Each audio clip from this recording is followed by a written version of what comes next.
As they stated in the video, they are saying na ano nga ba ang tama at mali sa paningin ng Diyos. Parang pinagsabi, like they said, na mababase ba natin yun sa experience or sa edad ng tao, sa lakas niya, o bilang power, o kaya naman kung tama ba talaga o mali ang ginagawa ng isang tao. Paano ba natin ma-distinguify?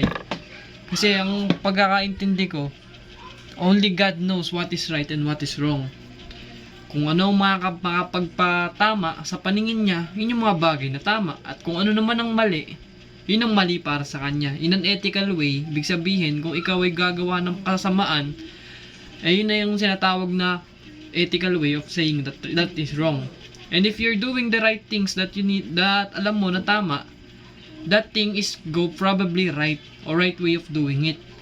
So, may iba-iba pa rin kasi tayong konsepto pagkatungo sa tama at mali. Hindi mo masasabing mali yung ginagawa ng isang tao porket may Sabi nga doon sa video, pwedeng magbago-bago ang isip ng isang tao. Kaya, ang tanging makapagsabi lang ng tama at mali ay yung pinakamataas, kundi ang Lord.